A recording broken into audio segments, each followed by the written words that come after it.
सूर्यकोटि समप्रभ निर्विघ्नं कुरु मे देव सर्वकार्येषु सर्वदा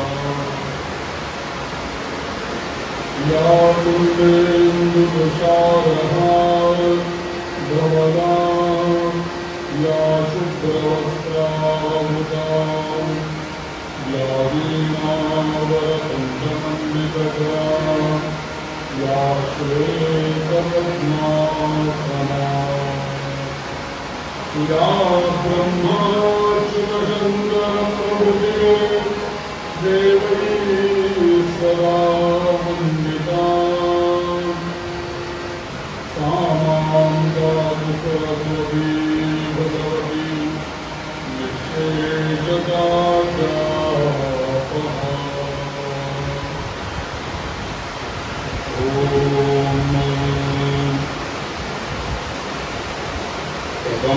कदम्बवनचारिणी मुनिकदम्बकातन्दिनी निकन्दकुटभूधरां सुरभिकन्दिनी सेविता नवाम्बुधलोचनाम् अभिनवाम्बुदश्यामलां त्रिलोचनकुटुम्बिनी त्रिपुरसुन्दरी महाश्रये श्रीमाता श्रीमहाराज्ञी श्रीमत्सिंहासनेश्वरी सुदग्निकुण्डसम्भूता देवकार्यसमुद्यता नित्यानन्दकरी वराभयकरी सौन्दर्यरत्नाकरी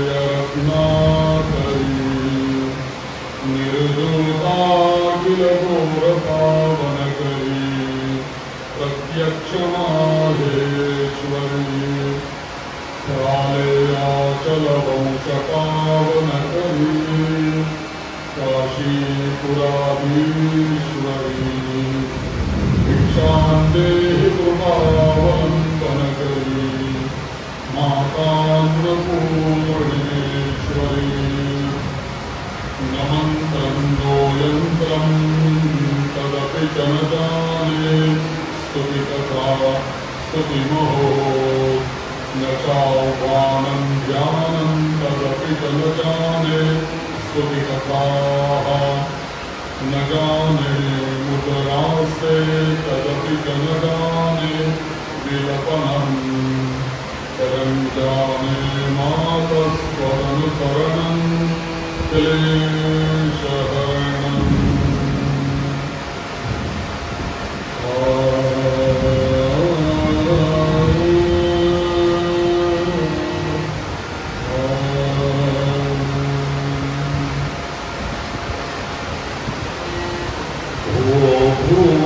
भुवनेश्वरी अम्बा माता भुवनेश्वरी अम्बा माता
जगदंबाच्या चरणी नतमस्तक होऊया, मंगलमूर्तीला प्रणाम करूया, मंगलमूर्तीचा आशीर्वाद घेऊया. या ठिकाणी आज देवी भागवताचा दुसरा दिवस आहे. सर्व जे काही देवी भागवत आयोजक आहेत त्या सगळ्यांना अभिवंदन वाटून करतो. या पडत्या पावसामध्ये सुद्धा जे श्रोते इथपर्यंत पोहोचले आहेत त्यांना सर्वांना अभिवादन. देवीची कृपा आहे, तिची इच्छा. आम्ही कुठलाही असं यज्ञ करतो त्यावेळेला यज्ञाच्या सुरुवातीला जरी असा पाऊस आला तरी ते शुभकारक मानलेलं आणि यज्ञ समाप्तीनंतर जरी पाऊस आला तरी ते शुभकारक मानलेलं आहे. आपला यज्ञ तिच्यापर्यंत पोहोचला. आणि असं अनेक वेळेला झालेलं आहे की पावसाचे वातावरण नसताना किंवा पावसाचा सीझन नसताना सुद्धा आम्ही यज्ञ केला आणि अचानक दुपारी ढग थोडा काळ वेळा गोष्टी झाल्या असं घडलेलं आहे. तर सुरुवातीला सृष्टी होणं हे तिची कृपा आहे, आशीर्वाद आहे. तर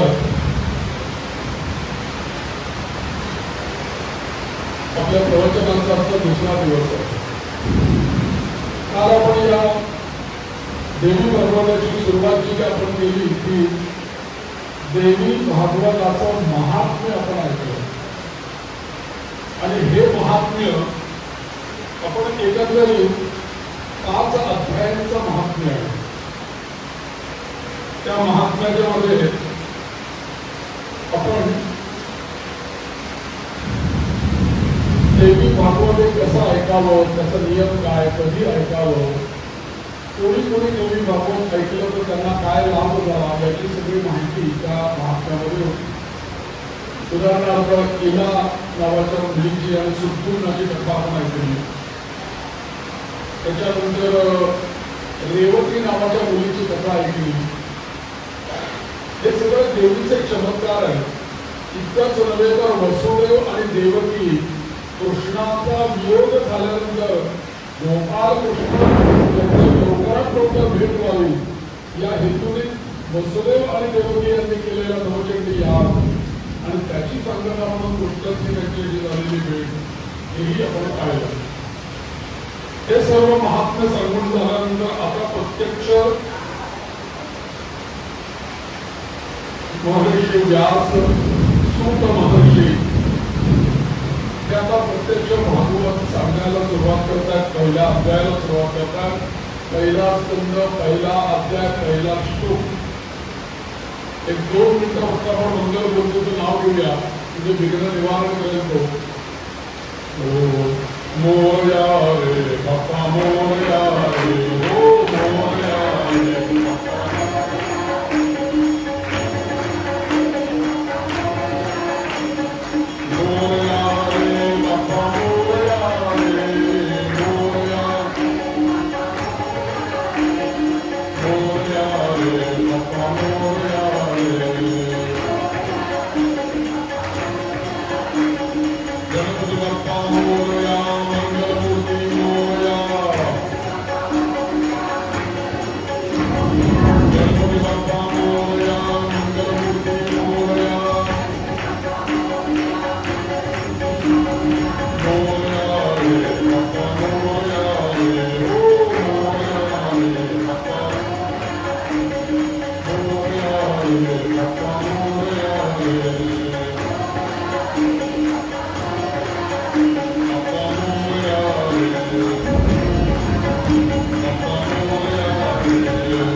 पहिला श्लोक जो येतो तो या संपूर्ण भागवताचा सार असलेला श्लोक आहे. श्लोक म्हणजे तो पूर्ण श्लोक नाही आहे तर ती गायत्री आहे. त्या गायत्रीनी या देवी भागवताची सुरुवात केलेली आहे. काय आहे ती गायत्री? ओम सर्व चैतन्य रूपां तां आद्यां विद्यां च धीमहि. ओम सर्व चैतन्य रूपां. तुम्हाला अर्थ कळतच आहे काय गायत्री म्हणजे या सामावलेलं आहे. ओम सर्व चैतन्य रूपां तां आद्यां विद्यां च धीमहि. आणि बुद्धिं ज्ञानः प्रचोदयात्. बुद्धिं ज्ञानः प्रचोदयात्. ही गायत्री आपल्याला असं सांगते आहे की पहिली गोष्ट म्हणजे सर्व मंत्रांमध्ये श्रेष्ठ मंत्र कुठला असेल? सर्व मंत्रांमध्ये श्रेष्ठ मंत्र आमच्या वेदामध्ये एका ऋग्वेदामध्ये 10,500 मंत्र आहेत. यजुर्वेदामध्ये 9,500 मंत्र आहेत. असं सामवेदाचे मंत्र आहेत. बाहेर सांगितलं पुढे पुढच्या पुढे घ्या म्हणजे मग बरोबर होतं.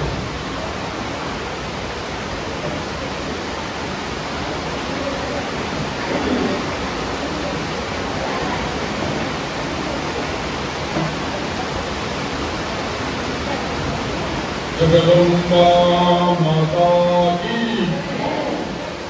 तर या संपूर्ण काही वेदांमध्ये मिळून एकंदरीत 18,000 ऊर्जा आहे.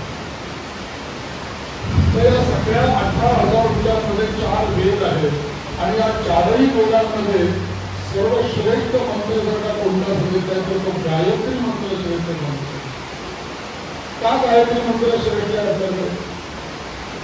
सगळे बाकीचे मंत्र आहेत तेच ना, गायत्री श्रेष्ठ का? तर गायत्री या शब्दाचा अर्थ या देवी भागवतामध्ये गायत्रीचे विस्तृत अनुष्ठान आणि विस्तृत वर्णन आलेले ना. जे आपण संध्येमध्ये गायत्री करतो त्या गायत्री मंत्र विस्तृत त्याच्यामध्ये विवेचन आहे. संध्या कधी करावी, कशी करावी याचं पण वर्णन आहे. गायत्री दिवसभर कसं करावं याचंही देवी भागवत आपल्याला सांगतं. आणि गायत्री ही त्या आदिशक्तीचीच देवशक्ती आहे. मग गायत्री कोणाला म्हणायचं? मंत्र म्हणून त्याला गायत्री म्हणायचं तर तसं नाहीये. आपल्याकडे जे छंद सांगितलेले आहेत त्याचा पहिला छंद आहे गायत्री छंद, दुसरा आहे पुष्टिक छंद, तिसरा आहे अनुष्टुप छंद. छंद म्हणजे काय? अक्षर परिमाणम तत छंद. त्या श्लोकामध्ये किंवा त्या मंत्रामध्ये अक्षर किती आहेत ती मोजणी, ती त्याला म्हणायचं छंद. मग प्रत्येक छंदामध्ये अक्षर बोलले. मग गायत्री छंद जेव्हा म्हणतो आपण तेव्हा किती अक्षर असतात? तर गायत्री छंद जेव्हा आपण म्हणतो तेव्हा अक्षर असतात 24 अक्षर त्याच्यामध्ये असतात. गायत्री म्हटलं की 24च्या पुढे अर्ध अक्षर सुद्धा राहणार नाही किंवा 23.5 होणार नाही. 24 म्हणजे 24 अक्षर ज्या मंत्रामध्ये असतात अशा सगळ्या मंत्रांना काय म्हणायचं तर गायत्री म्हणायचं. बघा, एकदंताय विद्महे वक्रतुंडाय धीमहि तन्नो दन्ती प्रचोदयात्. गायत्री गणेश गायत्री. महालक्ष्म्यै च विद्महे विष्णुपत्न्यै च धीमहि तन्नो लक्ष्मी प्रचोदयात्. तर त्याच्यामध्ये 24 अक्षर आलेली आहेत असा कोणताही मंत्र त्याला गायत्री मंत्र होतो. मग गायत्री मंत्र 24 अक्षरांचा एवढा श्रेष्ठ का? असे गायत्री मंत्र का श्रेष्ठ आहे? तर याचं उत्तर असं आहे की आपलं जे मानवी शरीर आहे हे मानवी शरीर, या मानवी शरीरामध्ये जी काही एकंदरीत शरीर चालवण्याकरता जी तत्व आहेत ही सगळी तत्व एकंदरीत 24 आहेत. मग त्याच्यामध्ये पंचज्ञानेंद्रिय आहेत, पंचकर्मेंद्रिय आहेत, पंचमहाभूत आहेत, पंचतन्मात्रा आहेत, मन बुद्धी चित्त अहंकार अशी 24 तत्व आहेत. जेव्हा गायत्री छंदाचा एखादा मंत्र तुम्ही जप करता किंवा तो मंत्र ऐकता त्यावेळेला होतं काय की आपल्या शरीरातली ही जी 24 केंद्र आहेत किंवा 24 सेंटर्स आहेत किंवा 24 नाड्यांचा जिथे संयोग होतो असे महत्वाची केंद्र आहेत. जसं या आपल्या शरीरामध्ये 72,000 नाड्या म्हणून सांगितलं. आणि विशेष तुम्हाला सांगतो त्या 72,000 नाड्यांपैकी आपल्या नाभीपासून वरच्या भागामध्ये सर्वसाधारणपणे 36,000 नाड्या आणि नाभीपासून खालच्या अंगामध्ये 36,000 नाड्या मिळून 72,000 नाड्या. आता नाड्या या इतक्या जर का शरीरामध्ये असतील तर त्या 40,000 असतील किती? तुम्ही आकाशात रस्त्याने जाताना तारांचे जंजाळे करायला लक्षात येईल. केवळ देवीची वायर, ह्याची वायर, त्याची वायर, त्याची वायर एवढं आपल्याला दिसतं. शरीरात काय आहे आपल्या? पण त्यातल्या 3 नाड्या अत्यंत महत्वाच्या आहेत की ज्या आपल्या नाभीपासून आपल्या सहस्रार चक्रामध्ये जातात. त्या 3 नाड्या कोणत्या असतील तर इडा, पिंगला आणि सुषुम्ना नाडी. त्यातली इडा नाडी आहे डाव्या बाजूला, पिंगला नाडी आहे उजव्या बाजूला आणि या दोघांच्या मधून जो पाईप जातो नाडी म्हणजे पाईपच आहे ना, ती नलिकाच आहे. तो जो गेलाय वरती तो काळ आपल्या मेंदूपर्यंत गेला त्याला म्हणतात सुषुम्ना.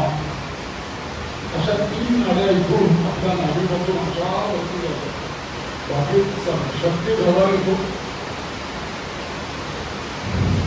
तर या सगळ्या नाड्या जिथे एकमेकांना क्रॉस होतात आणि जिथे त्या एकमेकांना छेदतात त्या ठिकाणी काही महत्वाचे सेन्सर्स असतात. थोडक्यात इलेक्ट्रिकच्या वायर येताना आपल्या सोसायटीपर्यंत जेव्हा इलेक्ट्रिसिटी बोर्डाकडनं लाईट येते त्यावेळेला आपल्या घराच्या पाशी काय बसवलेलं असतं? ट्रान्सफॉर्मर बसवलेलं असतं, मोठा केंद्र.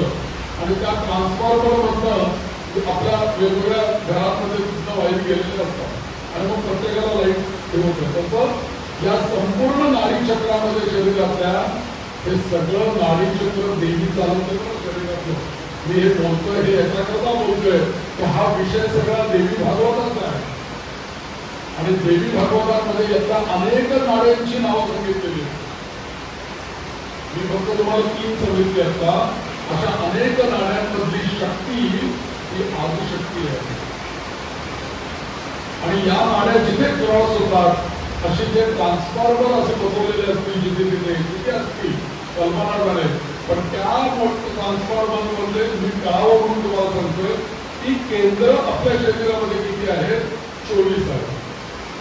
24 मोठे ट्रान्सफॉर्मर आहेत की बरोबर 24 अक्षरांचा कोणताही मंत्र त्यातला प्रत्येक अक्षर त्या ट्रान्सफॉर्मरवरती प्रयोग करतो आणि ते चक्र उद्दीपित होतं. म्हणून गायत्री मंत्र हा फलत होतो. म्हणून गायत्री मंत्र हा सर्वश्रेष्ठ मंत्र आहे. याचं कारण का? तो जागृती निर्माण करणारा गायत्री मंत्र. मग गायत्री मंत्र म्हटला की त्याच्यात अक्षर किती येणार? 24. अनुष्टुप छंद म्हटलं की त्याच्यामध्ये अक्षर येणार 28. पुष्टिक छंद 28 अक्षर येणार आणि अनुष्टुप छंद म्हटलं की 32 अक्षर येणार. म्हणजे बघा तुम्हाला दोन्ही उदाहरण देतो. जसं एकदंताय उदय वक्रतुंडाय धीमहि तन्नो दन्ती प्रचोदयात् गायत्री झाली. याचे 3 पाद होतात. एकदंताय विद्महे वक्रतुंडाय धीमहि तन्नो दन्ती प्रचोदयात्. पुष्टिक शब्द वेगळा आहे पण अनुष्टुप शब्द जो आहे तो तुम्हाला परिचित आहे म्हणून तुम्हाला सांगतो. अस्य शरीरामरक्षात् पौत्रमन्त्रस्य बुधकौशिकर्षिः श्री सीतारामचंद्रो देवता. मग बघा चरितं रघुनाथस्य शतकोटिप्रविस्मरम् एकैकमक्षरं कोसां महापातकनाशनम्. जेव्हा अनुष्टुप छंदाचे मंत्र असतात श्लोक असतात त्यावेळेला 8 अक्षरांनी आपल्याला थांबायला पाहिजे. म्हणून रामरक्षा म्हणताना चरितं रघुनाथस्य शतकोटिप्रविस्मरम् एकैकमक्षरं कोसां महापातकनाशनम्. स्टॉप घ्यायलाच पाहिजे. आता गायत्री छंद जेव्हा तुम्ही म्हणाल तेव्हा किती स्टॉप येतात? 3 स्टॉप येतात. एकदंताय विद्महे वक्रतुंडाय धीमहि तन्नो दन्ती प्रचोदयात्. आता अथर्वशीर्षामध्ये हा गायत्रीवर बोलायचा विषय आजचा प्रवचन नाहीये म्हणून मी जास्ती खोलामध्ये जात नाही. पण अथर्वशीर्षामध्ये पण दिलंय बघा निश्रुत गायत्री छंद. निश्रुत काय आहे ते समजून घेण्याचं नाही. असो तर या गायत्रीने आपल्या देवी भागवताची सुरुवात केली. तिथे व्यास महर्षी म्हणतात ओम सर्व चैतन्य रूपां. सगळ्यांनी माझ्या मागे म्हणा गायत्रीला. देवी भागवतातला पहिला मंत्र आहे. सगळ्यांनी देवीचं आवाहन करूया गायत्री मंत्राने. सर्व चैतन्य रूपां आम आद्यां विद्यां च धीमहि बुद्धिं ज्ञानं प्रचोदयात् प्रचोदयात्. आता याचा वर्ग आपण असा बघितला की चैतन्य रूपाने देवी सर्वत्र विराजमान आहे. सर्व ब्रह्मांडामध्ये देवी आहे. तर प्रत्यक्ष मूर्तीमध्येच देवी असं नाहीये. मूर्ती हे तिचं फक्त प्रतीक आहे म्हणून तिथे आमची ती पूजा स्वीकारते. पण जे चैतन्य त्या मूर्तीमध्ये आहे ते चैतन्य संपूर्ण ब्रह्मांडामध्ये आहे. आणि म्हणून इतकंच नव्हे केवळ सजीवांच्या मध्ये ते चैतन्य आहे का? सजीवांच्या मध्ये चैतन्य आहे असं नाही तर निर्जीवांच्या मध्ये पण चैतन्य आहे.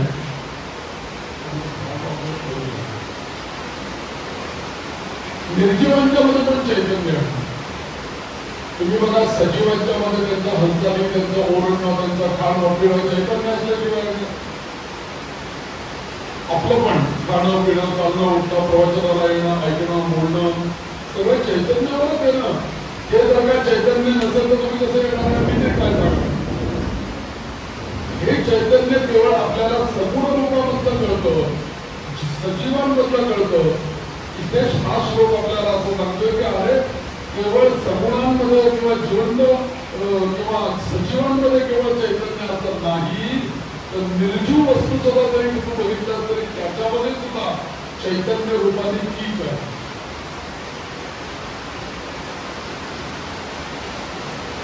मी सुद्धा बरेच वेळेला आमच्या पुरुष सूक्तामध्ये सुद्धा सांगितलेलं आहे. सहस्र शीर्षा पुरुष हा सगळ्या ब्रह्मांडाला वापरून ते व्यापून ते तत्व 10 अंगुल उरलेलंच आहे. असं चैतन्य सगळ्याला व्यापून उरलंय. मला एकदा असा प्रश्न पडला की चैतन्य हे सगळ्या ब्रह्मांडामध्ये आहे, ते सजीवांमध्ये आहे ते आम्हाला कळतं, निर्जीवांमध्ये कसं चैतन्य? आम्ही एक दगड आणून तिथे ठेवला, कसं चैतन्य त्याच्यामध्ये त्या दगडावर कसं सांगणार आपण? त्याची अनुभूती आपल्याला कशी येणार किंवा ते समजणार कसं? तेव्हा माझ्या लक्षात आलं की आम्ही जेव्हा प्रतिष्ठापनेला जातो त्यावेळेला जी मूर्ती प्रतिष्ठापनेला केली जाते ती दगडाचीच बनवली जाते ना. मला तुम्ही सांगा, मूर्ती बनवण्यापूर्वी तो दगड होता गेले पुढे नदीत पडला असेल, डोंगरावर असेल, तो कुठल्या तरी कारागिराने घेतला, त्याची मूर्ती तोडली, मूर्ती बनवली आणि ती मूर्ती स्थापन केली आणि ती मूर्ती चैतन्यमय झाली. मला तुम्ही सांगा, जर का त्या निर्जीव दगडामध्ये या जगदंबेचं जर का चैतन्यच नसतं तर मूर्तीकाराने किती जिन्ने हातोडी तरी वापरली असते, मूर्ती तयार झाली असती का? म्हणून हे चैतन्य देवीचं प्रत्येक सजीवामध्ये निर्जीवामध्ये सगळ्या अंतर्यामी त्याच्या आजपर्यंत एखादं हे कसं बोललेलं असतं की जसं आजपर्यंत जरी गेलं तरी सुद्धा 3 चव राहणार, तसं ते चैतन्य शेवटपर्यंत शेवटच्या नाडीपर्यंत. आणि खरोखरी हेच त्या जगदंबेचं खऱ्या अर्थाने स्वरूप आहे. आणि म्हणून ते चैतन्याला इथे व्यास महर्षी म्हणतात ताम आद्याम. पहिला नमस्कार कोणाला आहे तर त्या चैतन्याला नमस्कार. आणि ताम आद्याम का म्हटलं? ठीक आहे आद्याम, पण पुढे काय म्हटलं? ताम आद्याम विद्यांच. त्या चैतन्याची अनुभूती घेणं हीच तर खरी विद्या आहे. आणि म्हणूनच तीच विद्या सरस्वती रूपाने आपण आवाहित करतो. सामां पातु सरस्वती भगवती विशेषजाढ्या. हा जर का गायत्री श्लोक आपल्याला जर का नीट समजला नाही तर पुढचं देवी भागवत काही समजायचं नाही. कारण हा एक गायत्री आहे. या एका 24 अक्षरांच्या मंत्रांचा विस्तार व्यास महर्षींनी 18,000 श्लोक केले. असं बघायचं. म्हणून ही जी विद्या आहे, पुढे म्हटलं की धीमही, आम्ही त्या विद्येचं धीमही म्हणजे ध्यान करणं.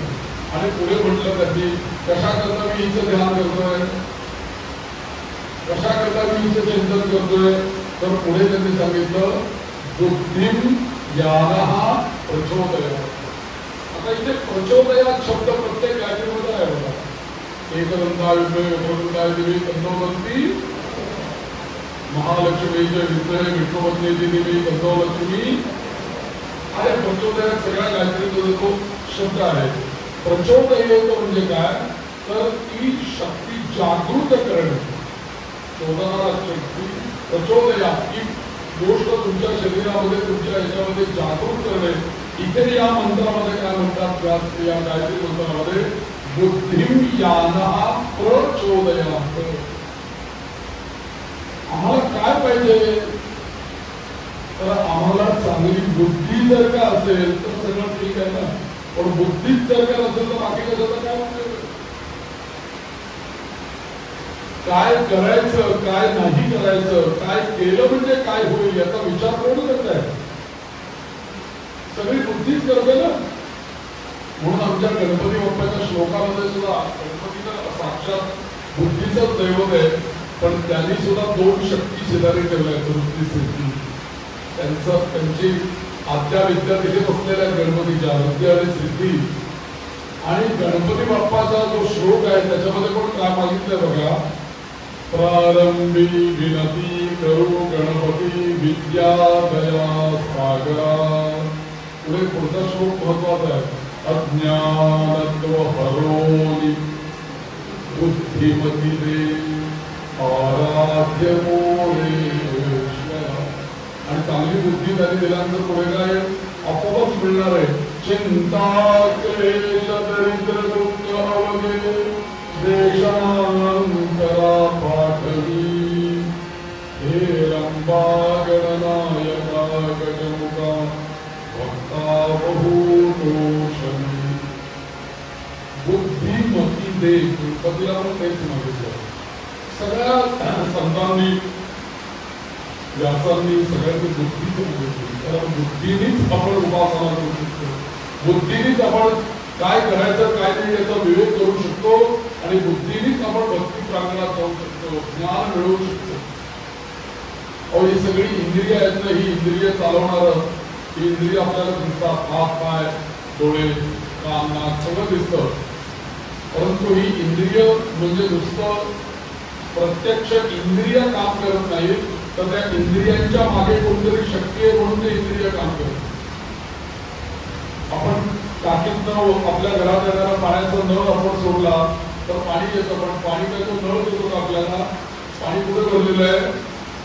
वरती टाकीमधनं भरलेलं, तो नळ फक्त आपल्याला सोडायचा, तिथून पाणी आपल्याला प्राप्त होतं. तसं आपली ही जी इंद्रिय आहे, ही इंद्रिय जरी कार्यरत असली तरी त्यांना चैतन्य रूपांतीच आतमध्ये बसलेली आहे. तिचं चैतन्य याच्याबद्दल प्रकट होतं. या इंद्रियांना चालवणारं जे शेवटी आहे ना, ते मन आहे, आणि ते मन त्या आपल्या गीतेमध्ये सांगितले बघा, इंद्रियाणि पराण्याहु इंद्रियेभ्य परम मनः. इंद्रियांच्या पलीकडे मन, आणि मनसस्तु परा बुद्धी. मनाच्या पलीकडे बुद्धी आहे, आणि ईश्वरीय तत्व कुठे आहे? यो बुद्धेः परमस्तु सः, त्याच्याही पलीकडे. म्हणजे बुद्धी का मागितली देवाला कळलं का तुम्हाला? या सगळ्याच्या पलीकडे शेवटी काय आलं? बुद्धी. आणि बुद्धीच्या पलीकडे काय आलं? तेच तत्व आहे. म्हणजे त्या बुद्धीनुसारच आपण पलीकडे त्या तत्वापर्यंत पोहोचणार, म्हणून तिथे बुद्धी मागितली. आणि या बुद्धी मागितल्यानंतर तिने आमच्या बुद्धीला चालना द्यावी, एवढीच प्रार्थना या भगवतीची या ठिकाणी केलेली आहे. आणि म्हणून या ठिकाणी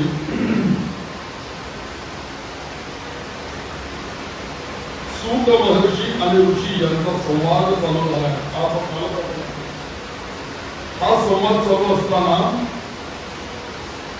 ऋषी विचारतायत आणि सूत बोलतायत, आणि सूतांनी बोलायला सुरुवात केली की आता मी तुम्हाला या सर्व शास्त्रांचा सार, या सर्व शास्त्रांमधलं श्रेष्ठ असं आणि जे भक्तीने ओतप्रोत असं भरलेलं आहे असं देवी पुराण, श्रीमद देवी भागवत हे मी तुम्हाला विस्ताराने सांगतो.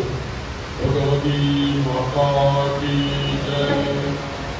असं देवी पुराण मी तुम्हाला सांगतो की ज्या देवीच्या पदकला कमलांचं ध्यान, तिच्या चरणांचं ध्यान सर्वत्र मुली करत असतात, तिचं चिंतन करत असतात.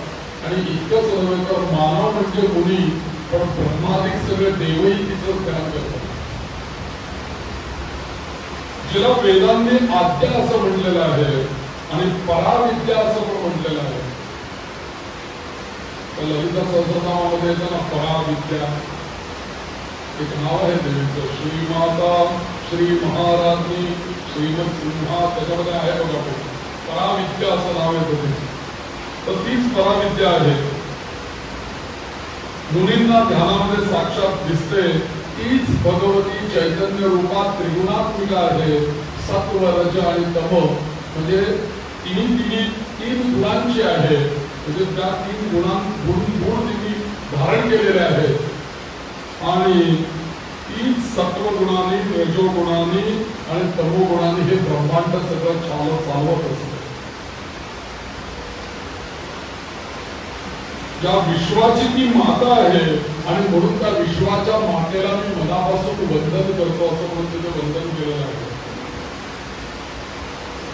या विश्वाच्या मातेला मी वंदन करतो आणि अर्थातच आपल्याला माहिती आहे की ब्रह्मदेवाची उत्पत्ती विष्णूच्या नाभीपासून झालेली आहे आणि त्या ब्रह्मदेवाच्या नाभीपासून, विष्णूच्या नाभीपासून निघालेल्या कमळामध्ये ब्रह्मदेव विराजमान आहेत आणि ब्रह्मदेवाने सगळी सृष्टी निर्माण केली. अर्थात ब्रह्मदेव हे स्वतंत्र नाही, विष्णू स्वतंत्र नाही आणि शिव हे याचा संहार करणार तेही स्वतंत्र नाही. हे विष्णू जर का स्वतंत्र म्हणावेत तर ते शेषाच्या याच्यावरती बसलेले आहेत, झोपलेले आहेत. मग शेष कोणावरती बसलेला आहे? म्हणजे प्रत्येक गोष्टीला काही ना काहीतरी आधार आहे ना. आपण असं म्हणून ज्या पृथ्वीवर आपण बघतो की पृथ्वी शेषाच्या डोक्यावर आहे, पण शेष कशावर बसलेला आहे? शोधत गेलं म्हणजे त्याला आधार आहे. सरते शेवटी सगळ्यात आधार काय आहे तर ही जगदंबा हाच ब्रह्मांडाचा पूर्ण आधार आहे.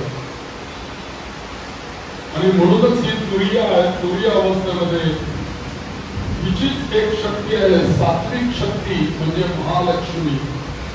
आपल्या पुण्यामध्ये मंदिर आहे बघा, महालक्ष्मी मंदिर. सात्विक शक्ती महालक्ष्मी, राजसी शक्ती म्हणजे सात्विक शक्ती म्हणजे महालक्ष्मी, राजसी शक्ती म्हणजे तामसी शक्ती म्हणजे महाकाली आणि सात्विक शक्ती म्हणजे महासरस्वती. महाकाली, महालक्ष्मी आणि महासरस्वती अशा 3 शक्ती आहेत. आणि जसे ब्रह्मा विष्णू महेश आहेत तशा या 3 शक्ती आहेत, महाकाली, महालक्ष्मी, महासरस्वती. आणि म्हणूनच हिच्यापासून सगळं ब्रह्मांड निर्माण झालेलं आहे. ब्रह्मा, विष्णू आणि शंकर हेच सगळे उत्पत्ती पालन या सगळ्या गोष्टी करतात. असे हे पुराण अत्यंत श्रेष्ठ पुराण आहे आणि हे भगवतीचं पुराण आहे. खरं तर आपल्याकडे पुराण जी सांगितलेली ती 18 पुराण सांगितलेली आहेत आणि या 18 पुराणांमध्ये असा एक श्लोक येतो बघा, मद्वयं भद्वयं चैव व्रत्रयं व चतुष्टयं अनापलिंग पुरस्तानि पुराणानि पृथक् पृथक्. 18 पुराण या एका श्लोकात आलं. म्हणजे मद्वयं मत्स्य पुराण, प्रत्येक अक्षराला मद्वयं म पासून 2 पुराण आहेत. मकारादी मत्स्य पुराण आणि मार्कंडेय पुराण. भकारादी म्हणजे भागवत आणि भविष्य पुराण. असं सगळ्यांचे अक्षर गोळा करून एकत्रित 18 पुराण आपल्याकडे सांगितलेली आहेत आणि या 18 पुराणांच्या नंतर उपपुराण पण सांगितलेली आहे. आपली जी भारतीय संस्कृती आहे ती भारतीय संस्कृतीचा हा मूळ पाया आहे. पहिले म्हणजे 4 वेद, त्याच्यानंतर 18 पुराण, बाकी उपपुराण आणि 18 उपपुराण आणि नंतर 6 शास्त्र. याच्यावरती आपली सगळी भारतीय संस्कृती होती. या सर्व पुराणांची रचना कोणी केली? महर्षी व्यासांनी केली.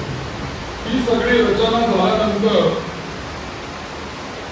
या व्यासांनी वेदांचे पण खंड केले, व्यासांनी पुराणांची रचना केली आणि ही सगळी पुराणांची रचना केल्यानंतर त्यांच्या असं लक्षात आलं की सामान्यातली सामान्य माणसाचं कल्याण व्हावं असं जास्तीत जास्त लिखाण माझ्यातनं झालं पाहिजे.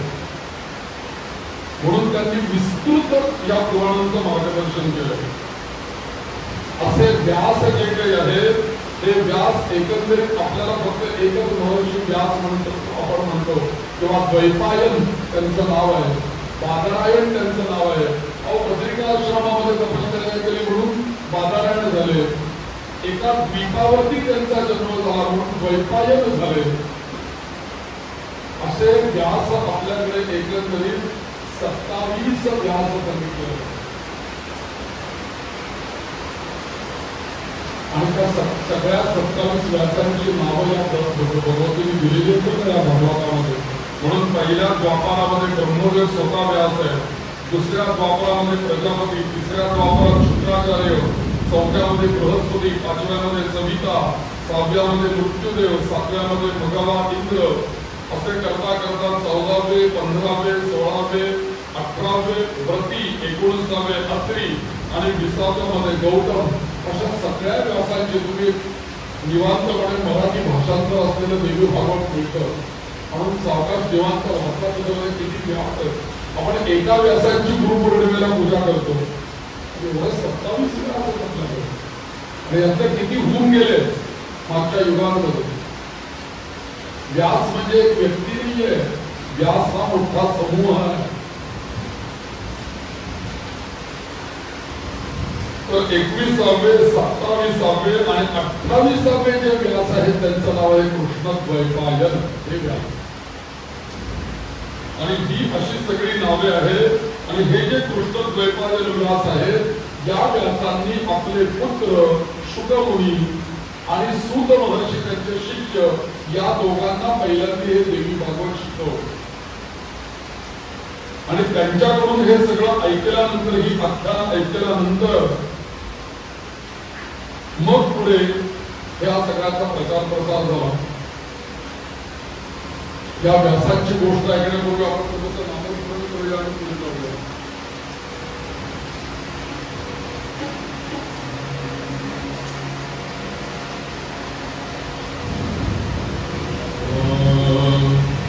पद्मिनी वैष्णवी माता. सगळ्यांनी म्हणावं काय, ही जी सगळी नावांची संकीर्तन मी मुद्दामून का घेतलेली आहे, या सगळ्या देवींची चरित्र या देवी भागवतामध्ये आलेली आहे. तुम्ही लक्षात घ्या, पद्मिनी तिचं चरित्र आहे, पद्मिनी नाव देवीचं. त्या निमित्ताने या देवी भागवताच्या या प्रांगणामध्ये देवीची किती नावं आपल्या मुखातून जातील, फार मोठं पुण्य आहे बरं त्याचं, फार मोठं पुण्य. आणि तुम्ही असं कधी त्याचं नाव घेणार, त्या देवी भागवताच त्याला आपण आवडूया का देवींना ऐके. तिची शक्ती अवाईत झाली तर आपल्याला पुढे पुढे पुढे काही चांगलं ऐकायला मिळेल. पद्मिनी वैष्णवी माता, पद्मिनी वैष्णवी माता, पद्मिनी वैष्णवी माता,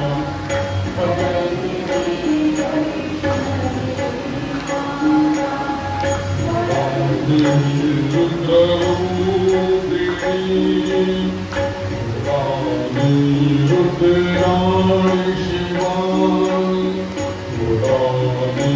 रुद्राणी शिवा,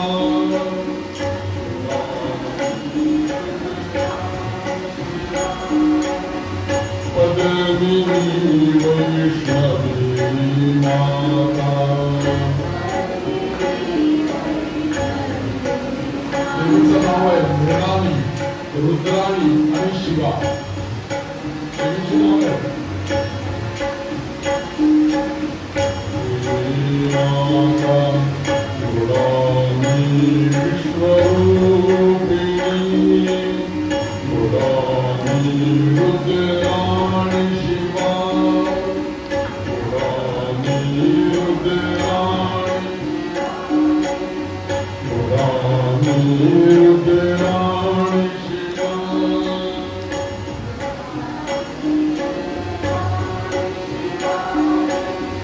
विश्वमोहिनी जगद्वन्दिनी, विश्वमोहिनी जगद्वन्दिनी, अम्बा माता परा शिवा, अम्बा माता परा.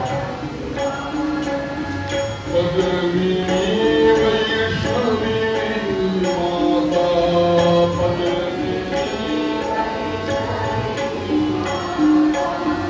पद्मिनी वैष्णवी माता,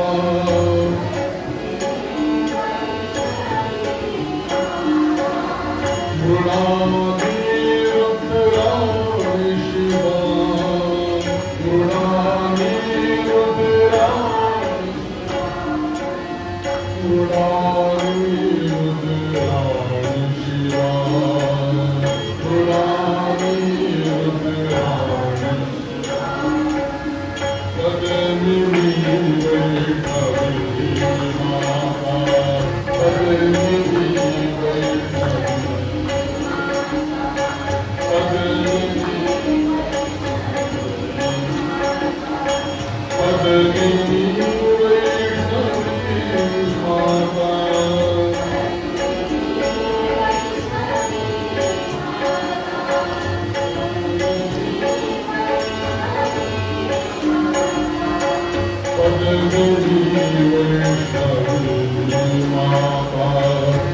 ज्या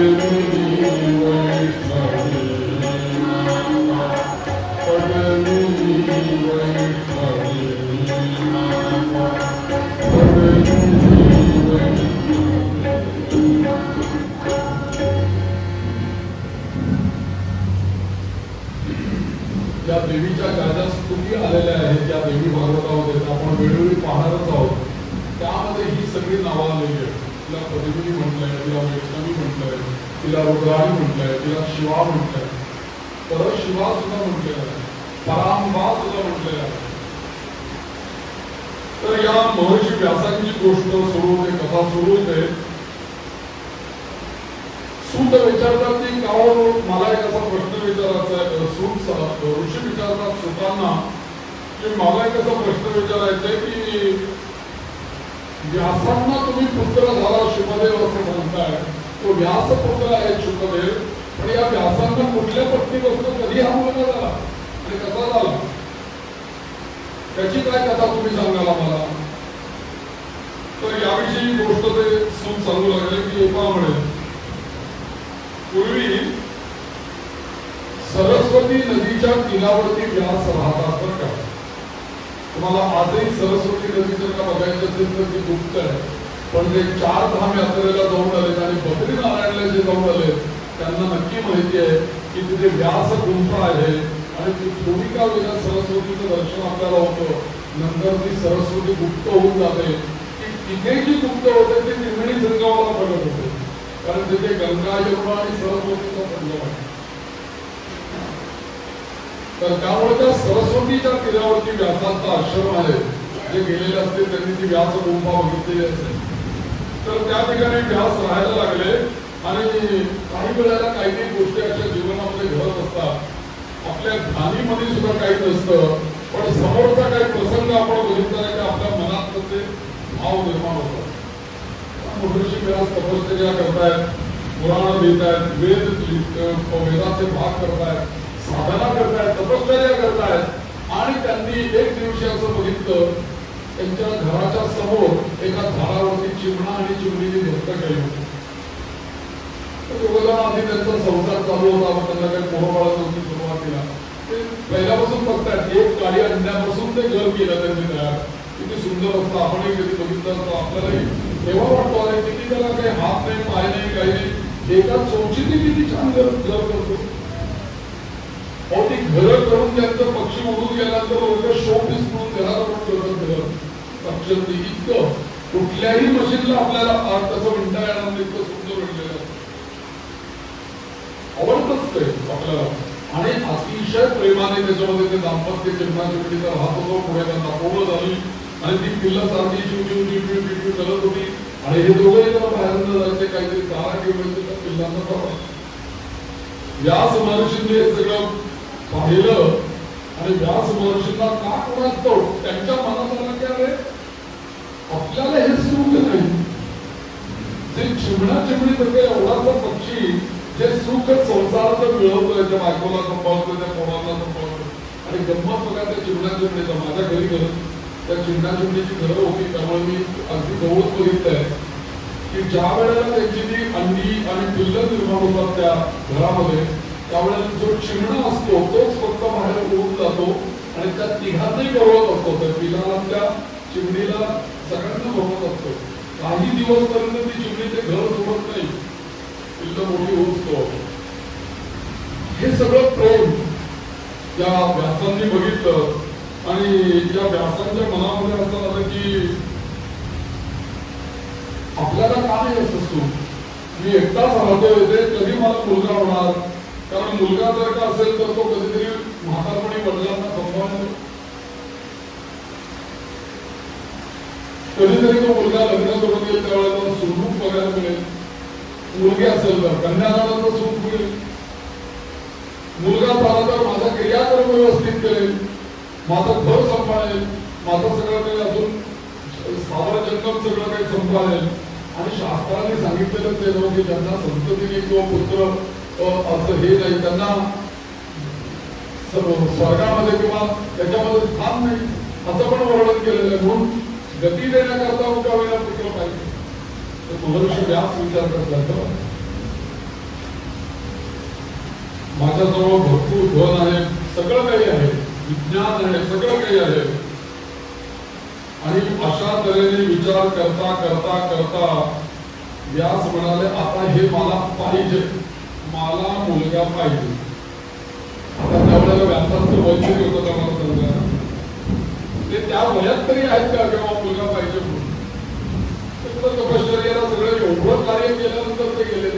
आणि व्यास महर्षी यांना ते मृत्यू नाहीये, तर ते चिरंजीव आहेत. का प्रत्येकाने लक्षात ठेवा, आपल्या वाढदिवसाच्या दिवशी महर्षी व्यासांची आठवण केली पाहिजे.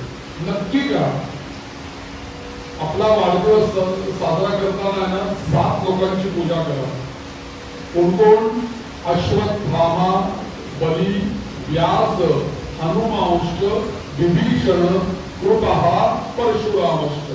7 सुपाऱ्या मांडा आणि या 7 देवतांचा आवाहन करून आपल्या वाढदिवसाला त्यांची पूजा करा, त्यांचा आशीर्वाद घ्या. कारण महर्षी व्यास हे चिरंजीव आहे.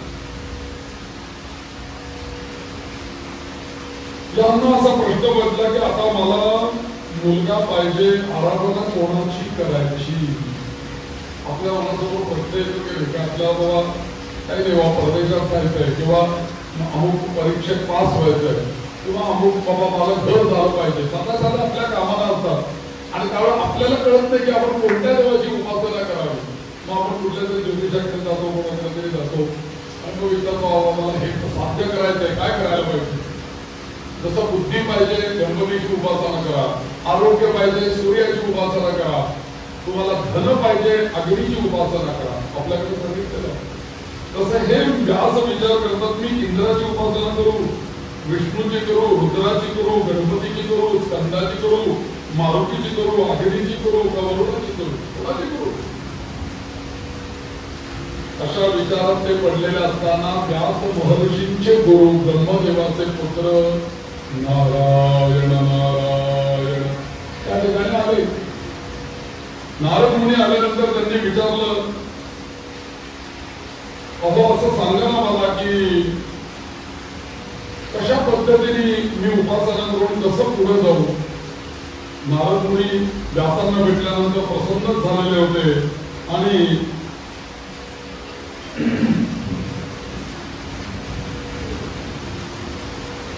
त्यावेळेला हे नारद मुनी आणि व्यास यांचा संवाद तिथे सुरू झाला आणि तो संवाद चालू असताना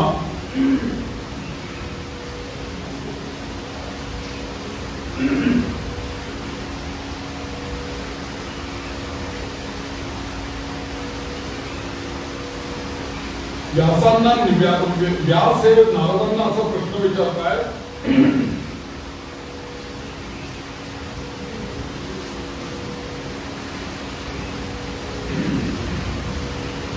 ब्रह्मर्षी मला असं सांगा, तुम्ही त्रिकालज्ञ आहात, तुम्हीच मला कृपा करून सांगा की मला पुत्र व्हावा यासाठी कोणत्या देवाला मी शरण जाऊ? हा प्रश्न ऐकून नारद मुनी जरा हसले. हा काय प्रश्न आहे? माझी अध्यात्मात किंवा अजून काही उंची अध्यात्मातली किंवा असा योगातला, ध्यानातला, वेदातला, शास्त्रातला काही प्रश्न विचारला असता तर काही काय वाटलं नसतं. पण एकदम पुत्र महाराजांनाही अपेक्षा नव्हती किंवा एकदम मला असं म्हणते मला पुत्र कशाला होईल. आणि प्रश्न ऐकून नारद मुनी हसले जरा आणि म्हणाले, अहो भगवान पराशर पुत्र, असाच प्रश्न माझ्या सुद्धा पित्यानी भगवान विष्णूंना सुद्धा केलेला होता. त्यावेळी विष्णूंनी सांगितलेलं ते तुम्हाला सांग. मग ती कथा त्यांनी सगळी सांगितली की पितांबरधारी विष्णू, ब्रह्मदेव विष्णूला भेटायला गेलेले असताना हे पितांबरधारी विष्णू 4 हातांचे शंखचक्र गदा धारण केलेले, ज्याच्या नाभिकमलातनं म्हणे ब्रह्मदेव म्हणजे माझे वडील म्हणजे नारद मुनींचे पिता ते उत्पन्न झाले. आणि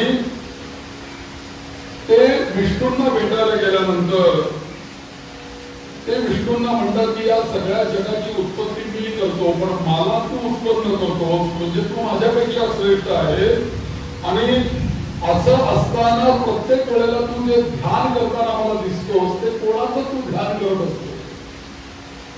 कारण तुझ्या नाभिकमलात मी आहे, माझ्यापासून पुढे सगळी प्रजा आहे, आणि मग तू कोणाचं ध्यान करतोस? मग तेव्हा नारायण म्हणाले की अरे बाबा तू गैरसमज करू नकोस.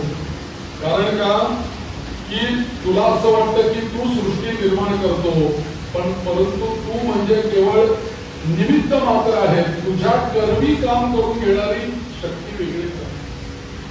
मला असं वाटतं की मी शक्ती या सर्व ब्रह्मांडाचं पालन करतो, पण माझ्या कर्मी पालन करण्याची शक्ती वेगळीच आहे. आणि शंकरांना असं वाटतं की मी सगळ्याचा संहार करतो, त्यांच्याकडनं संहार करून घेणारी शक्ती वेगळीच आहे. आणि म्हणून त्या सगळ्या याच्यात या सगळ्याचा विचार करता मी त्या शक्तीचं ध्यान करतो.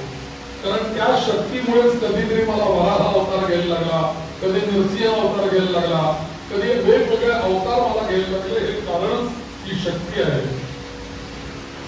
आणि तुला मी एक गोष्ट सांगतो की हिच्याच लीलांमुळे अशी गोष्ट घडली की माझं एक दिवशी मस्तक धरा वेगळं झालं. विष्णू सांगतात विष्णूंचं मस्तक धरा वेगळं झालं. आणि एकदा ते मस्तक धरा वेगळं तुटून पडलं आणि पुन्हा ते जोडलं गेलं. आणि मला त्यानंतर हयग्रीव म्हणून लोक ओळखायला लागले. हयग्रीव उवाच ललिता सहस्रनाम. तर ही जी गोष्ट आहे ही गोष्ट कशी आहे त्यांनी सांगायला सुरुवात केली की भगवान महाविष्णूंचं मस्तक धरा वेगळं कसं झालं होते, त्याला कसं जोडलं गेलं. आणि हयग्रीवाची गोष्ट सांगायला सुरुवात करताना सूत महर्षी सांगतात की म्हणजे एकदा सगळ्या ब्रह्मदेवांनी आणि इतर देवांनी सगळ्यांनी ठरवलं की आपल्याला एक मोठा कोणता तरी यज्ञ करायचा. आता यज्ञ करायचा म्हणजे आपल्या देवतांमध्ये विष्णू पण आहेत, तर ते विष्णू पण पाहिजेत आपल्या यज्ञामध्ये. म्हणून सगळे देव इकडे तिकडे बघायला लागले, चला विष्णू कुठे आहेत त्यांनाही बोलू, त्यांनाही भेटायला जाऊया आपण. तर विष्णूंना भेटायला सगळे देव गेले. तेव्हा विष्णू कोणाच्या तरी राक्षसांची युद्ध करून आले होते आपल्या वैकुंठामध्ये. आणि आपल्या अंगावरचं ते युद्धाचं हे उतरवण्याच्या ऐवजी धनुष्य सैल करण्याच्या ऐवजी ते धनुष्य असं ठेवलं होतं, बसले होते. आणि धनुष्य असं ठेवून त्याच्यावरती डोकं टेकून त्याला विष्णूंना झोप लागली होती. आपण नाही का बघत की ते क्रिकेट खेळणारे पोरांचा पोरं सुद्धा खूप क्रिकेट खेळणार दमले रन काढून की एकदम ते पोरं कुठेतरी कट्ट्यावर बसली ते बॅट अशी ठेवतात त्याच्यावर डोकं करून त्याला झोप येते. एखादा कॉलेजमध्ये जाणारा मुलगा असतो तो सॅक काढतो, सॅकवर डोकं ठेवून झोपतो. तर कसं ते युद्ध केलं, युद्ध केल्यानंतर दमल्यानंतर ते धनुष्य त्यांनी तसं ठेवलं आणि त्याच्यावरती डोकं ठेवून हलवटी टेकून त्यांना अशी थोडी झोप लागली. आणि झोप लागल्यानंतर बराच काळ निघून गेला. पण सगळ्या देवांनी असं बघितलं की विष्णूंना तर झोप लागलेली आहे. आणि विष्णूंना झोप लागलेली आहे तर त्यांना उठवायला पाहिजे. पण कोणी उठवायचं त्या विष्णूंना? जर का झोपलेल्याला उठवलं तर तो दोष आहे. कोणाचीही झोप मोडू नये खरं तर, पण काही लोकांची झोप मोडणं हे पुण्य पण आहे. कोणाची झोप मोडायची नाही हे नक्की ठरलेलं आहे. कीर्तनाला बसले, प्रवचनाला बसले आणि झोप आली तर कीर्तनकारांनी ती मोडली पाहिजे. पण एखादा मुलगा अभ्यास करतोय, त्याला पहाटे उठायचंय, क्लासला जायचंय, आई उठवतच की नाही, आई वडील उठवतातच. तर काही वेळेला ते सुखकर आहे, पण काही वेळेला ते दोष सुद्धा सांगितलेला आहे. मग अशा वेळेला काय करायचं तर ब्रह्मदेव तर विश्व निर्माण करणारे आहेत, त्यांनी असा विचार केला की हे धनुष्य जर का मोडलं तर विष्णूंना जाग येईल. कारण त्यांनी त्याच्यावर हनुमती टेकलेली कल्पना करायची. ते जर का एखाद्या बॅटवरती असं डोकं टेकून मुलगा कोणी झोपला असेल, त्याची बॅट काढून घेतली किंवा ती बॅट मोडली तो एकदम दचकून जागा होईल ना. बस आपल्याला हेच काम करायचंय. पण ते धनुष्य तोडणार कोण? पुन्हा करतो ब्रह्मदेव होणारे काही हरकत नाही. मी एखादा छोटा किडा निर्माण करतो, त्याला बंबरी असं म्हटलेलं आहे, म्हणजे आपल्या मराठी भाषेत वाळवी. आणि वाळवी केव्हा लागली, कुठं आली, त्याचा कुठल्या आवाज केली येत नाही. एकदम कपाटात ठेवलेली पुस्तकं वाळवी खाल्ल्यानंतर 2-4 वर्ष ते लक्षात येतं. की पुस्तकं भस्म झाली. आपल्याला आवाज येत नाही त्याचं, इतकं सूक्ष्म काम करतो तो केला. तर या ममरीला निर्माण केलं आणि या ममरीला सांगितलं की जा तू ते धनुष्य कुरतडायला सुरुवात कर आणि ते कुरतडून ते विष्णू जागे होतील. त्याच्यामुळे हे महत्वाचं काम कर. ही ममरी एवढाचा किडा, तो छोटा किडा ब्रह्मदेवाने निर्माण केल्यानंतर त्यांनी ब्रह्मदेवाला विचारलं की एक महत्वाचं काम मी करते, पण हे काम केल्याबद्दल मला काय मिळणार ते सांगा. माझा काय फायदा आहे? आम्ही तुमच्या पक्षात येऊ, पण आमचा फायदा काय आहे? तो प्रत्येक जण विचारतो. तसं ब्रह्मदेवाचा ही छोटा पक्ष आहे, पण तो सुद्धा मोठ्या ब्रह्मदेवाच्या पक्षात जाताना विचारतो की बाबा मला काय देणार तुम्ही तुमचं काम केल्याबद्दल? तुमचं म्हणजे विष्णू उठलं की सगळं तुमचं बोलवेल, मला कोणी विचारणार नाही. नंतर तुम्ही सगळे एक वाल येते याद कराल, माझं काय? ते म्हणले काय काही काळजी करू नको, काळजी करू नको. या जगातल्या अगदी छोट्यातल्या छोट्या जीवापासून ते मोठ्या जीवापर्यंत सगळ्यांची व्यवस्था आम्ही केलेली. काय काळजी करू नको, तू हे आमचं काम कर. याच्यानंतर ते यज्ञयाग सुरू होतील. त्या यज्ञ यागामध्ये सगळेजण केळाच्या आहुती देतील, तुपाच्या आहुती देतील, भाताच्या आहुती देतील, लाह्यांच्या आहुती देतील, मोदकाच्या आहुती देतील, सगळं करतील. पण हे हवन करताना जे काही हवनीय द्रव्य जे त्या कुंडाच्या बाहेर सांडेल ते काही अग्नी घेऊ शकत नाही. आणि कितीही जरी अगदी कोकणात जरी हवनाला बसला तरी सुद्धा बाहेर सांडत असते. पुणेकर जरी हवनाला बसला तरी सुद्धा थोडं हवनाला बाहेर सांडणार असं होत नाही. कारण ते काही शेवटी ऍक्युरेट आपण टाकू शकत नाही, थोडंसं बाहेर सांडणारच. तर बाहेर इथे कुंड आहे बघा तिकडे पलीकडच्या बाजूला, त्याला 3 पायऱ्या आहेत. त्यातल्या वरच्या पायरीवरचं जे सांडलेलं हवनीय द्रव्य असताना ते अग्नी घेऊ शकतो. दुसऱ्या पायरीवरचं पाण्यामध्ये ते सोडू शकतो. तिसऱ्या पायरीवरचं जे आहे ते कीटकांचं. असं ब्रह्मदेवाने सांगितलं बरं त्या वाळवीला की या हवनीय द्रव्यामध्ये हवन करत असताना मृगी कुत्रीने हवन करावं म्हणून सांगितलं. ते 2 जे मोठं आहेत ते हरणाचे कान आहेत आणि मृग म्हणजे हरण. आणि हरण कसं निरागस असतं की नाही, आणि हरणाकडेच आकर्षित होऊन सगळं पुढे रामायण निर्माण झालं की नाही. त्यामुळे आपण जर का मृगी मुद्रेने हवन केलं तर देव पण आपल्यावरती आकर्षित होतात. आणि म्हणून मृग म्हणजे काय त्याला म्हणतात की अत्यंत कोमल असं ते मुद्रा आहे. आणि म्हणून ती मुद्रा करावी आणि हवन करावं. आणि लागतो आता कामाला काय विचार करते, आता तुला हा आविर्भावच आम्ही देतोय यज्ञातला, काय काळजी करते. आणि म्हणून त्या धनुष्याची दोरी हळूहळू तिने कोरताडायला सुरुवात केली. कुरतडली आणि एकदम ती दोरी तुटली. आता ते ताणलेलं असतं धनुष्य असं जोरात. कल्पना करा की प्रत्येकच्या जे आहे कानापर्यंत ओढल्यानंतर तो पाणी किती वेगात जात असेल. ते पूर्ण ताणलेलं जे काही धनुष्य होतं एकदम तुटल्याबरोबर ते एकदम मोडलंच ते. आणि मोडल्याबरोबर झाला काय की एकदम हाकार सगळीकडे धूर निर्माण झाला, सगळीकडे प्रचंड अंधकार निर्माण झाला. आणि धुरामध्ये अंधारामध्ये जसं लाईट गेल्यानंतर 10 मिनिटं 2-4 मिनिटं आपल्याला काही सुचतच नाही तशी एकदम अवस्था झाली. सगळे देव तिथे उभे होते आणि एकदम ते धूर आणि तो हे सगळा अंधकार दूर झाल्यानंतर सगळ्यांनी बघितलं तेव्हा सगळे देव आश्चर्यचकित झाले की विष्णू आहे. धनुष्य तुटले पण विष्णूंचं मस्तक तुटलेलं आहे आणि विष्णू रक्ताच्या धाराळ्यामध्ये पडलेले आहे. आता विष्णूंचं मस्तक तुटलं हेही बघितलं पण ते आजूबाजूला मस्तकही कुठे दिसेना. ते तुटलं आणि गेलं कुठे. आता काय करावं, कुठेच दिसेनाचं झालं. धनुष्याचं कामही झालं, त्या ममरीने काम केलं. परंतु ही घटना आता रागवायचं तरी कोणावर, त्या ममरीवर, त्या ब्रह्मदेवावरती का विष्णू कोणावर रागवायचं. हा दोष कोणाचा आहे, कोणी कार्य केले. त्यात ब्रह्मदेवाचा सुद्धा कल्पना नव्हती हो असं काही घडलं येतो. हे सगळं जगतच पाहिजे असं काय घडतं. कुठली मायामध्ये आली, कोणता असुर आला आणि ते काम करून गेला या सगळ्या गडबडीमध्ये त्यांनाही सगळ्यांना कळेना. तेव्हा ब्रह्मदेव शेवटी विचार करू लागले की कालगतिक्रमाप्रमाणे जे काही असेल ते भोगावंच लागेल आपल्याला. जर का आपल्याकडे ही चूक झाली असेल तर भगवती आपल्याला शासन पण करेल.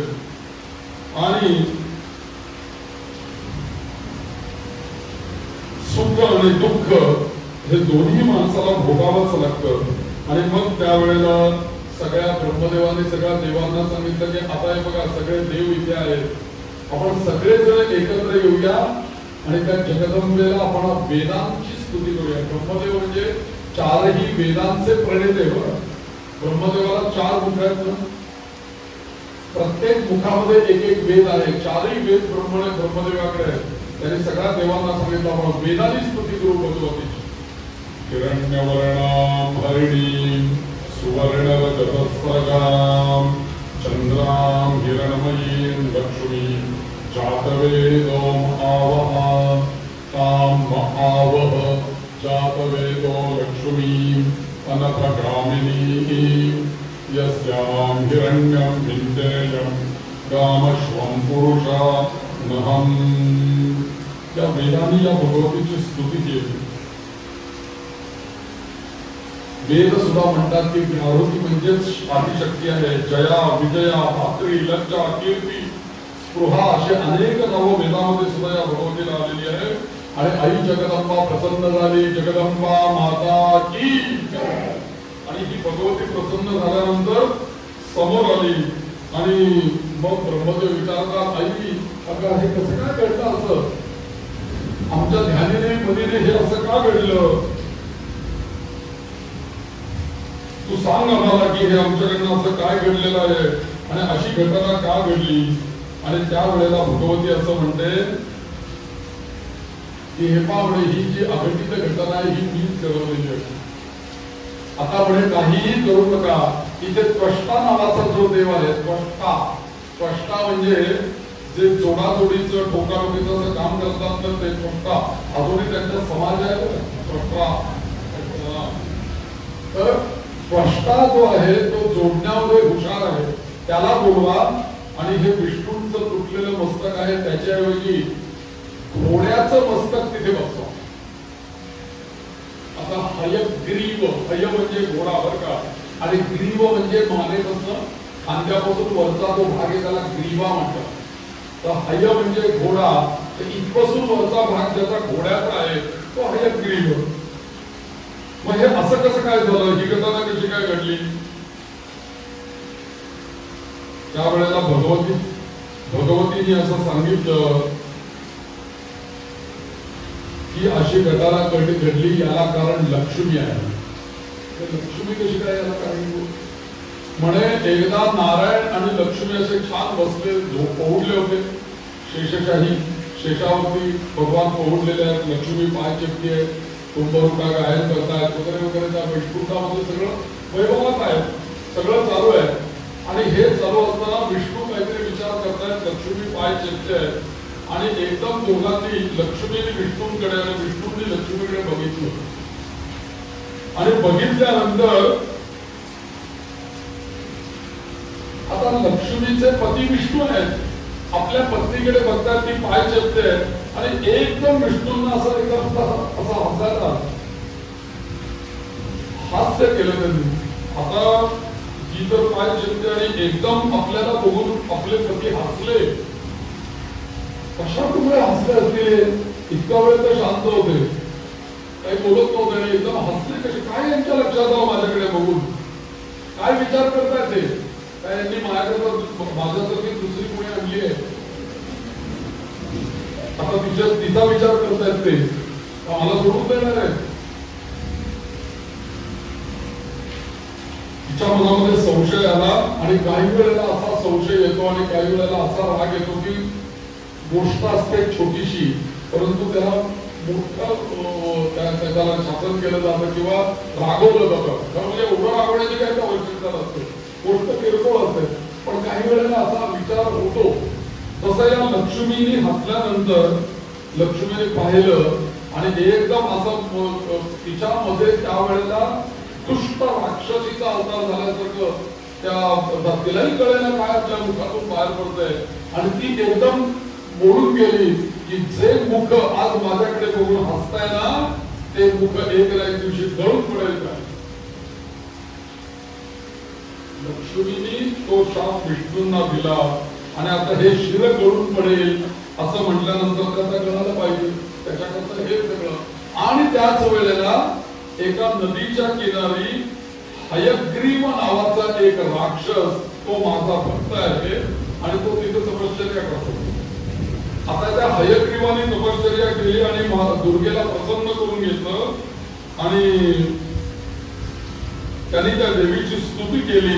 आणि एकच गोष्ट या हयग्रीवाने मागितलेली होती, देवी कोणाच्याही हातनं मला मरण येऊ देऊ नकोस, मला जर का मरण यायचं असेल तर फक्त हयग्रीवाच्या हातूनच मला मरण आलं पाहिजे, की त्याचं मुक्त घोड्याचं आहे, असंही कोणी असेल तर मला मारू शकेल, अन्यथा कोणी मारे. हयग्रीवाने जे देवीला प्रसन्न करण्याकरता जे स्तवन केलं ते म्हणजे कुठलं दुसरं तिसरं नसून श्रीमाता श्री महाराजी श्रीमत्सिंहासनेश्वरी चिदग्निकुंड संबोधा देव कार्य समुद्यका उद्यद्भान सहस्राभा, हे जे संपूर्ण ललिता सहस्रनाम आहे हे हयग्रीव आणि अगस्ती संवादातून आलेलं आहे.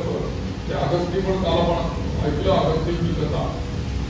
हा हयग्रीव यांनीच पुढे देवीची उपासना करून ललिता सहस्रनामही प्राप्त केलं. ललिता त्रिशती पण याला प्राप्त झाली देवीच्या कृपेने, म्हणून ललितेची 300 नावं पण आहेत, त्याला ललिता त्रिशती म्हणतात. तर हा हयग्रीव तिथे तपश्चर्या करून यांनी कुणापासूनही मला मृत्यू येऊ नये आणि जर का तुला मला मृत्यू द्यायचाच असेल तर मला फक्त हयग्रीवच कोण असेल तर तो मला मृत्यू देईल, बाकी कोणी मला मारू शकणार नाही. आणि अर्थातच मग या हयग्रीवाने सगळीकडे उन्माद केला, सगळे वेद वगैरे सगळे बंद केले, देवांच्या पूजा बंद केला, यज्ञयाग बंद केले. आणि अशा आता हयग्रीवाला मारलं पाहिजे, त्याच्याकरता मला वाटते तेवढा तशीच देवता पाहिजे, म्हणून विष्णूंची योजना मी केलेली आहे आणि म्हणून हा सगळा प्रसंग घडलेला आहे. म्हणून आता त्वष्ट्याने हयग्रीवाचं मुख त्यांना लावावं आणि हे लावल्यानंतर ते त्वष्ट्याने त्या धडाला ते जोडलं जाईल. अशा तऱ्हेने विष्णू हे हयग्रीव होतील आणि हयग्रीव म्हणजे घोड्याचे मुख असणारे ते झाले की हयग्रीव नावाच्या दैत्याला ते ठार करतील. आणि एवढं बोलून ती देवी तिथं गुप्त झाली. या सर्व देवांनी ते पुढे त्वष्टाची प्रार्थना केली आणि पुढे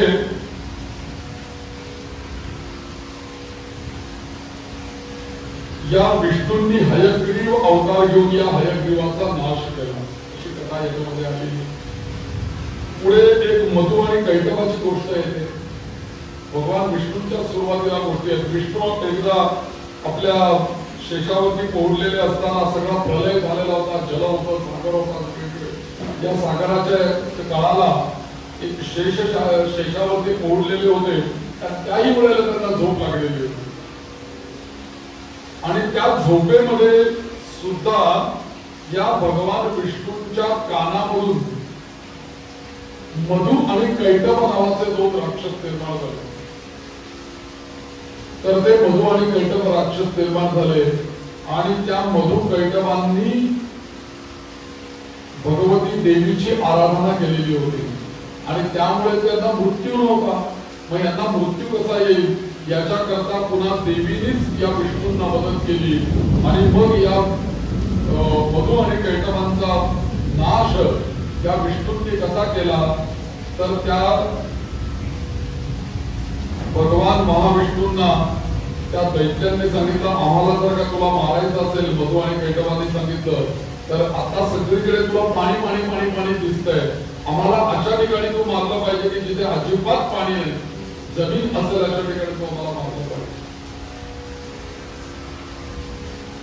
आणि असं म्हटल्यानंतर या भगवान महाविष्णूंनी स्वतःचं शरीर विशाल काय केलं मोठं आणि स्वतःची मांडी पण मोठी केली. तर त्या दोघही दैत्यांना त्या मांडीवर घेतलं आणि त्या दोघांचा शिरच्छेद केला. मधु आणि कैटभ या दोघांनी राक्षसांना त्यांनी विष्णूंनी त्यांचा वध केला. ओम आपण 2 मिनिटं नामस्मरण करून थांबूया.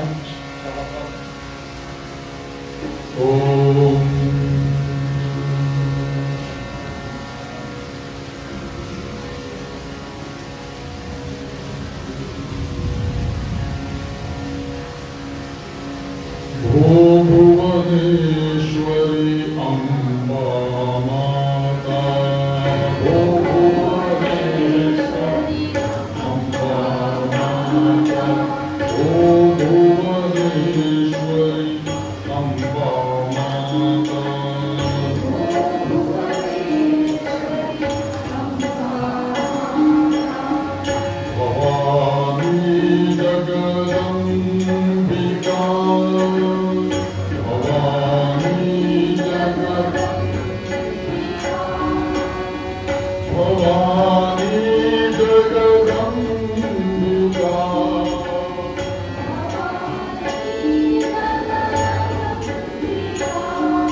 भवानी जगदम्बिका